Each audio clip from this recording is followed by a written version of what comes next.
Hi, good afternoon, folks. My name's Jim Green. Just wanted to touch base with the folks here in Colonial Beach. I happen to have the opportunity to come over to Linda Brubaker's today, and by the way, Linda Brubaker is running for mayor. She's going to be a write-in candidate coming on November 5th. She can use your help as far as getting those votes. But I wanted to sit down with Linda and just talk to her about some things. And first of all, I'm going to give Linda, her whatever she wants to talk to about Linda and tell us about her and how she got here, and then I'll follow that up with why do you want to be the mayor? Well, thank you, Jim. Certainly. I've been in Colonial Beach proper for 15 years. I've been in the area my whole life. We own a home on Maddox Creek that my parents had, and one of my brother lives in right now. I've been married 45 years to the same guy. We have 2 children, bunch of grandkids and great grandkids, but we don't claim them, especially at Christmas time. That's about it. Now, one of the things that I see on social media is I had a couple of people message me too, and I had a neighbor ask me, why wasn't Linda why didn't she go get the petition signed and get ready and get herself on the ballot as far as this round goes? Because you've been on town council before, so you understand how this stuff works and understand how the council works, which is a plus. But that's why we were sort of like, why weren't you on the ballot? Well, I very well know the expectations about going out and getting signatures. Sure. I've done it for other candidates in the past. But this time, I did not get on the ballot because a group of us had tried to talk into the most responsible person on the council, David Williams. Oh, absolutely. Into running. And at that time, his wife is ill, he has a high-pressure job, and he just couldn't do it. Well, I didn't find that out until it was too late for me to get on the I ballot. didn't know that. Okay. Yeah. Okay. So this one's kind of there's not a 100% answer to it. It's more of like we hope that our candidates can do this. Okay, so there's a lot of candidates that you find when you get ready to go up to election that, a month or 2 months beforehand, they're gonna put a chicken in every pot and make sure that everybody's happy and say to everyone, hey, I'm gonna do that for you and I'm gonna get this for you and those types of things. But are you more into the realistic expectations that we can do as far as a town goes for Colonial Beach? Well, I try to be. One of my biggest points is transparency. Some things that go on in these closed door meetings are not needed. They could be brought out before the public. And I know that because I was on council. I think that we purchase things and spend money without the citizens having a vote on it or a public hearing. I will try to be as transparent as the law allows. That's good.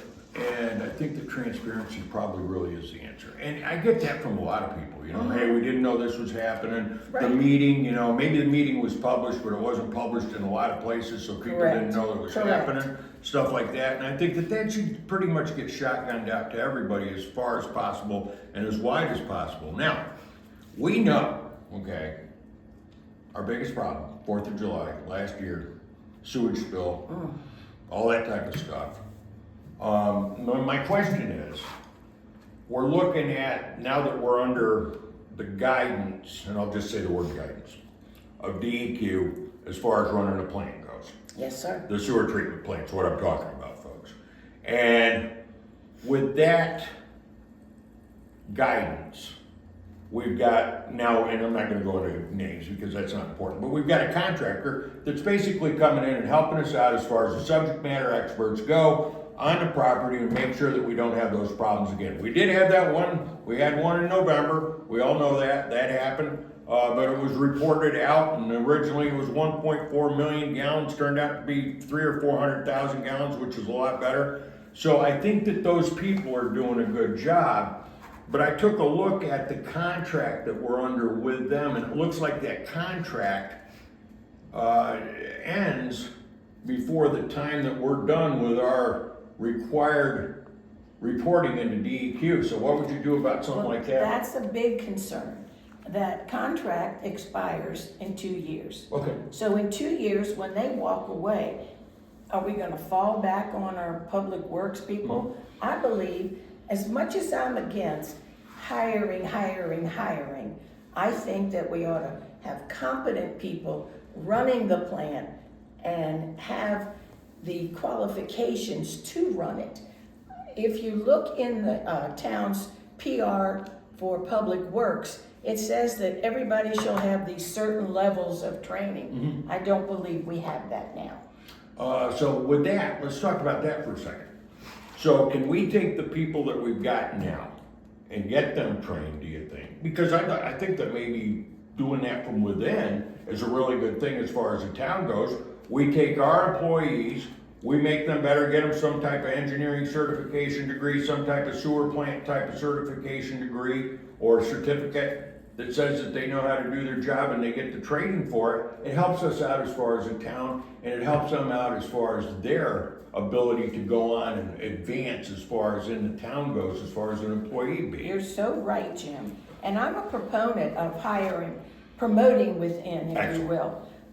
These people know the plant, they know the players. Yep. It wouldn't take that much for the town to get them the training that Yep. they need. So I am a proponent of that. So I'll go back to that transparency thing. So the thing about it is everybody in town, you know, on a good day, you point a finger at Public Works and you say they did a good job. On a bad day, you point a finger at Public Works and you say they did a bad job 5 times. So I think that we all, as far as transparency goes, if we could just find out what Public Works, what their status is now, who's doing what, and those types of things, we can iron out who's supposed to be doing what and figure out what we need to do as far as getting people trained.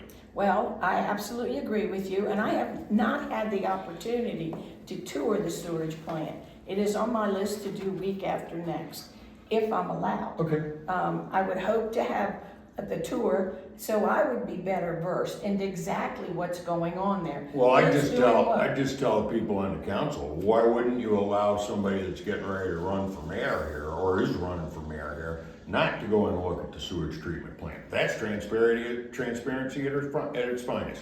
You know Linda's not gonna come out there talking about something that isn't true, so why don't we just let her in there, and that'd be a good thing. Absolutely, I'd love to go in, and then I would be more familiar with the players. Yeah. And I could see who's doing what. You know, you're right, we praise Public Works, and then we shoot them in the back. But I see several Public Works people riding around all day, 2 or 3 in a truck, and I saw a big Public Works vehicle on the boardwalk doing the vendor fair over the weekend, and a little gator following. So that's 1 in the truck, 2 in the gator, doing nothing. They were Okay. just riding up the boardwalk. That's 3 people on overtime. Okay. So, Okay. And see, that's something that's gotta get looked at. There's gotta be some Absolutely. analysis done here. Absolutely. And not that it's a bad thing or a good thing, but we've gotta do the right thing. correct. So after the sewage plant, a lot of stuff on social media, and it gets brought up at the meetings. Pretty much every meeting, and I watch them mainly on YouTube now. I used to go to them all the time, but now I watch them on YouTube. I see the sidewalks are a thing that are always brought up. Well, have you ever tried to walk, say, Well- from here down to downtown? You know what? What was kind of funny was when I first started hearing about it.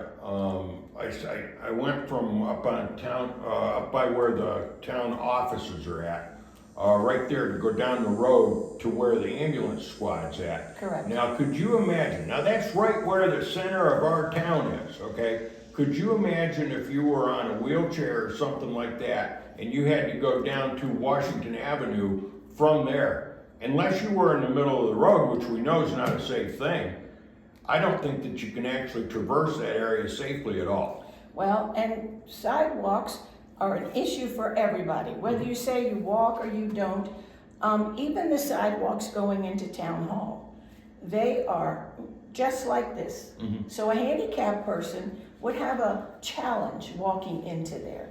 We do not have the proper sidewalks for anybody to walk on. I don't know whether it's a VDOT issue, whether it's a town issue. Talk to this person, it's VDOT. Talk to Right. this person, it's town. Whatever, we need to be in ADA compliance before we get fined. Sure, sure. One of the things that I heard, okay, and this is back maybe 5 years ago, I was talking to VDOT, and VDOT said that when they give grants as far as roads and stuff go in towns, and it's not just Colonial Beach, it happens in Culpeper, it happens a lot of places. Sometimes they'll pave the road, but they don't come through on the part as far as the sidewalk that's supposed to go along with the road. So that's just something I'm throwing out there. Well, I It's don't- something that we want to look at, I to make don't sure that want- we're using our correct. grants properly. I don't want to be surprised about anything. These sidewalks need to be taken care of, and they need to be taken care of properly. I'm not saying a couple guys from Public Works do a square at a time. Right. That's not what I mean. We need professional sidewalks, because many of our roads in town, Monroe Bay Drive Avenue, does not have any sidewalks.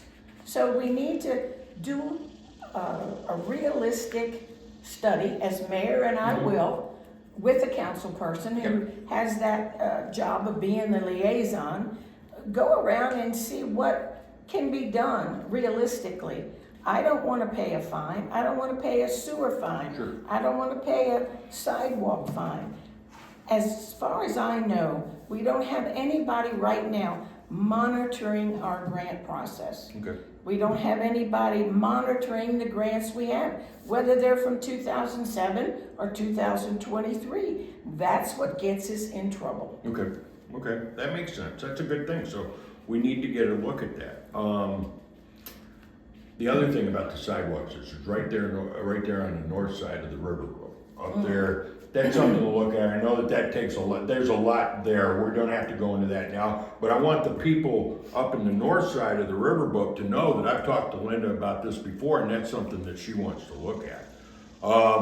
You mean the boardwalk, Jim? Yeah, when you go up the boardwalk up there, and then it gets all tore up as you get up there Well, further. the crazy thing is, our council and mayor have asked those people that have those riparian rights there to give back some of those, so that the town could own that. Well, that's ridiculous. But they've got the right of way, right? They do. Okay, so they are responsible. Okay, that's just something I wanted to point out there. Next thing on the list, always, it was a hot button item a month and a half ago, RVs on the point. What do you think about that? I am a camper. My Okay. husband and I have camped for 40-some years in big fifth wheels, RVs, tents, vans, you name it. I am not a proponent of RVs on the point. And you can say that big trucks go by, yada, yada, yada. I saw a school bus the other day trying to make the turn there in front of Los Hermanos, and it couldn't even make it without backing up. That's gonna be an issue. Monroe Bay Drive Avenue has no sidewalks. Okay. Where are the joggers gonna go? Where are the little mothers pushing their baby carriages gonna go? Where are the golf carts gonna go? We've already had 2 or 3 accidents, major accidents there, that a golf cart and a big dually truck Yeah, I remember. cannot fit. Yeah. So I don't want that there, and the real reason is, when Mr. Schick proposed the RVs, he wants to change the ordinance for all the RVs in town. I think he should have to provide, just for his own benefit, a site plan, and the other marinas apply for their own ordinance change. I don't think it should be a blanket change. So it was generated by one person, so that Yes. one person should probably be the one that takes responsibility for it, does their site plan, does the analysis, does all those things as far as traffic flow and things like that. Exactly, and how much will it cost the town? Yeah, Certainly, sure. we're gonna have to pay something. The one thing that I was talking to somebody about the other day, they brought up to me, how do you hook up as far as dumping stations and electricity and all that stuff at that point? Is the town gonna be on the bill to do that? Because we know that sometimes when things get hooked up around here, they don't pay the full share as far as hookups go. We've had that happen recently with some of the buildings that are around here. Exactly. And we wanna make sure that it gets listed as commercial and it gets charged properly and things like that, if we did do a hookup. Well, that goes back to transparency. Mm-hmm. I cannot charge you $5 for an ink pen and charge the next person $3 for an ink pen. It doesn't work that Right. way. Let's go back to the RV situation. Okay. Mr. Schick is gonna argue that he does have a pump out station, and he does. We're Okay. voters as well. Yeah. But that pump out station will not be readily available to an RV. It's Okay. available to a boat. An RV will not be able to get there. Okay. That's my thought on that. Okay, that's good to know. So the next thing, and this is kind of a general type of thing.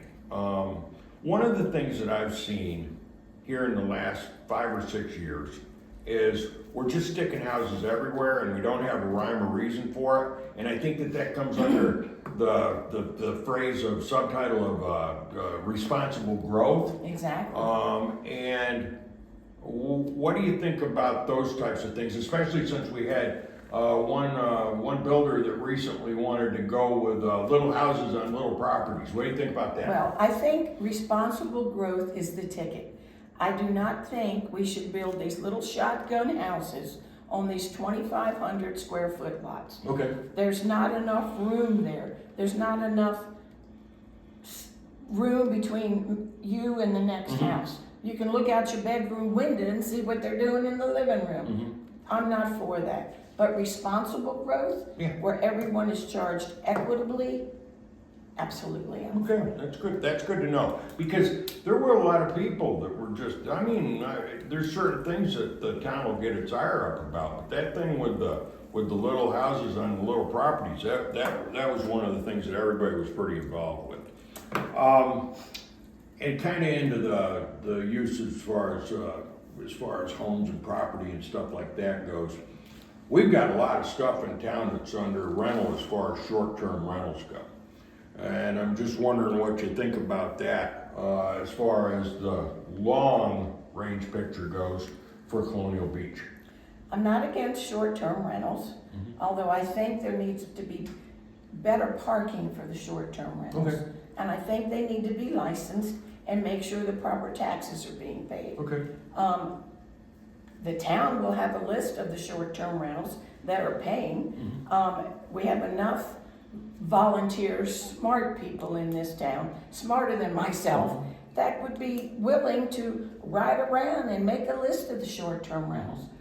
I think that's a big deal. Good. And I think that people agree with you on that. The other thing that I saw that people have said to me as far as short-term rentals go, is they'd like to have somebody that's local, that is in the area.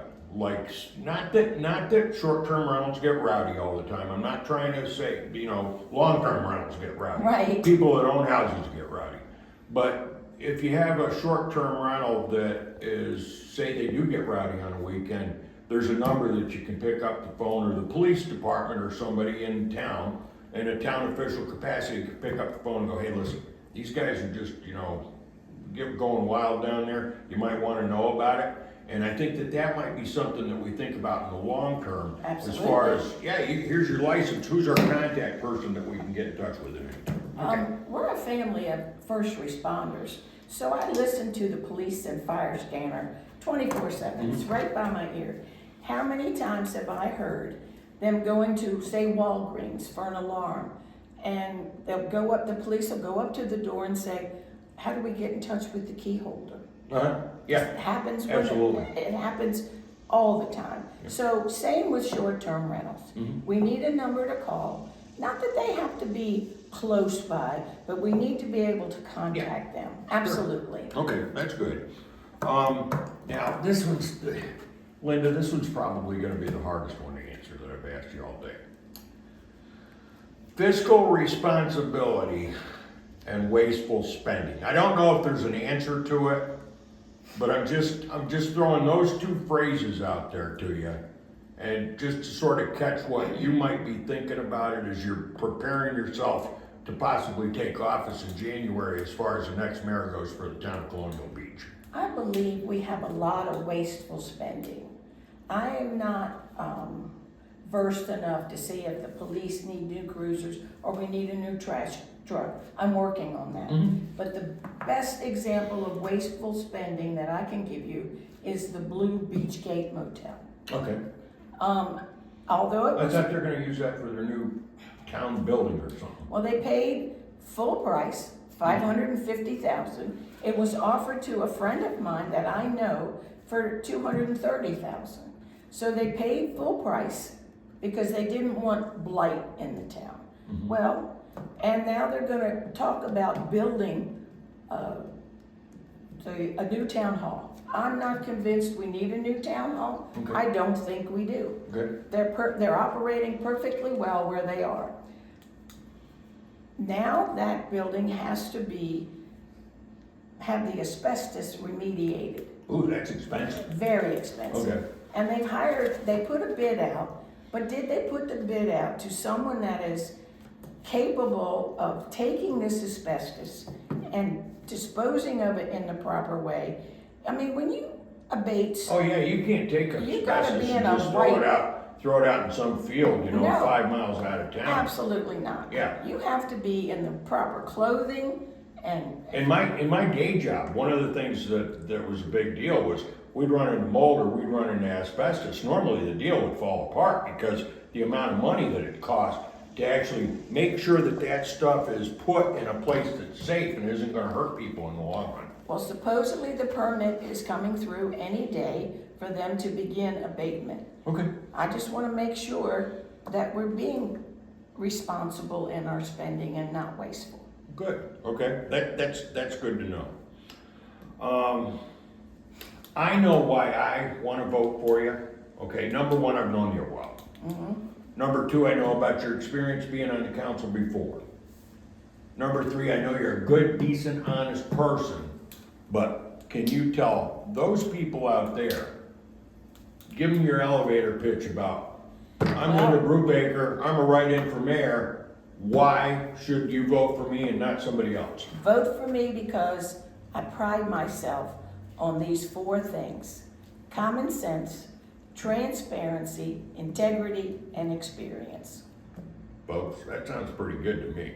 I like that, because that's something that we've had in small quantities around, not just here, but in government in general in the past. So, I want to thank everybody for watching, okay? Thanks for, we're going to put this up on Real News, we're going to put it on Colonial Beach, all the other social media type of sites. Just a couple of things, and I don't know if this is happening. If you're WWER, how about getting Linda on and having her, to ask her some questions? If you're doing the candidate forum and stuff, I think that she ought to be up there, and the person that's running for mayor as well should answer some questions with Linda at the same time. But the most important thing is not, to be complacent on 5th of November. Get out and vote. Don't mess around, okay?